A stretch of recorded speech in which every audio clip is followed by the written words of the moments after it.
नमस्कार, सगळ्यांचे खूप स्वागत आहे। तर आपण सर्वच जण जाणतोय बदाम हे आरोग्यासाठी, तल्लख बुद्धिमत्तेसाठी, स्मरणशक्ती वाढवण्यासाठी किती उपयुक्त आहेत। पण हेच बदाम लहान मुलांसाठी किती लाभदायक आहेत हे तुम्हाला माहित आहे का? नाही माहित ना। बऱ्याच लोकांना असं वाटतंय की बदाम हे पचवायला खूप कठीण असल्यामुळे लहान मुलं ते खाऊच शकत नाही, पण मुळीच असं असूच शकत नाही। बदाम खावेत। बदाम खाल्ल्याने बुद्धी खूप वाढते, स्मरणशक्ती वाढते, मेंदूला चालना मिळते। या सर्व गोष्टी आपण लहानपणापासून ऐकत आलोय, तर या गोष्टी खऱ्या सुद्धा आहेत बरं का।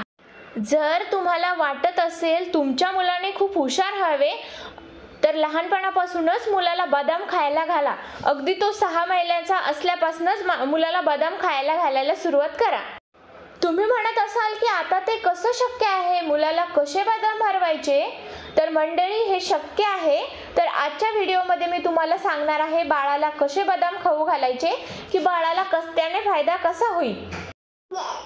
बदामामध्ये खूप सारे पोषण तत्वे प्रेझेंट असतात। जणू तुम्ही बदामाला पोषण तत्वाची खाणच म्हणू शकता, कारण बदामामध्ये मुलाच्या मेंदूला चालना देणारे घटक सुद्धा असतात। मुलाला कॉन्स्टिपेशन होऊ नये म्हणून याच्यामध्ये खूप साऱ्या प्रमाणात फायबरची मात्रा असते। तसेच याच्यामध्ये असे काही गुणधर्म असतात की ज्याच्यामुळे मुलांचे दात आणि हाडे एकदम मजबूत होत असतात। म्हणून आवर्जून मुलाला बदाम खायला घाला। 6 महिने झाल्यानंतर तुम्ही बाळाला बदाम खाऊ घालू शकता, परंतु बाळाला न भिजवलेला बदाम खायला दिला तर बाळ नुसतं चगळेल, त्याला तो तोडता येणार नाही। तर आपण कोणत्या पद्धतीने बाळाला बदाम खाऊ घालू शकतो, तर हेच तुम्हाला मी व्हिडिओमध्ये सांगणार आहे।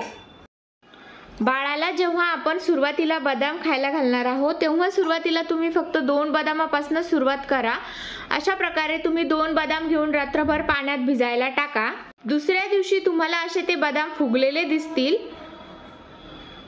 कारण ते पाण्यामध्ये पूर्ण पाणी शोषून घेतात आणि फुगतात। नंतर दुसऱ्या दिवशी तुम्ही त्याची साल काढून घ्या आणि त्याला आपण जसे बाळाला घुटी देतो त्या प्रकारे त्याची दगडावर किंवा आपल्याकडे जे पण असेल, आपण ज्याला बाळाला घुटी ज्या याच्यावर तयार करत असेल त्याच्यावर पेस्ट तयार करून घ्या। अशा प्रकारे तुम्ही घासून त्याची एक पेस्ट तयार करू शकता। आणि बाळ जसं जसं मोठं होईल तसे तसे बदाम वाढवायचे आणि तशी तशी मग जास्त पेस्ट तयार होत जाईल।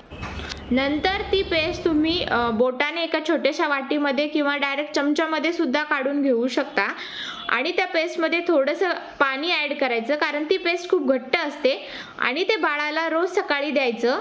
हे तुम्ही रोज कंटिन्यू करा, बघा तुम्हाला तुमच्या बाळाच्या ॲक्टिव्हिटीजमध्ये फरक दिसेल। तुमचं बाळ अधिकच तल्लख झालेलं दिसेल, त्याची बुद्धिमत्ता सुद्धा वाढेल। आता तुमच्या मनामध्ये प्रश्न येत असेल की बदाम खाल्ल्याने काही साईड इफेक्ट तर नाही होणार ना बेबीला? तर कधी कधी कोणत्या बाळामध्ये कोणत्या गोष्टीची ॲलर्जी असते आपण सांगू शकत नाही, पण जेव्हा सुरुवातीला आपण बाळाला बदाम खायला घालणार आहे त्याच्यानंतर आपण बघू शकतो की बाळाच्या स्किनमध्ये काही प्रॉब्लेम आलाय का किंवा त्याच्यात काही चेंजेस दिसते का। जर बाळाला ॲलर्जी वगैरे दिसत असेल किंवा रॅशेस पडले असेल तर तुम्ही लगेच बाळाला बदाम खाऊ घालणं बंद करू शकता। आणि जर काहीच प्रॉब्लेम नसेल तर तुम्ही बाळाला कंटिन्यू रोज 2 बदाम द्या सुरुवातीला।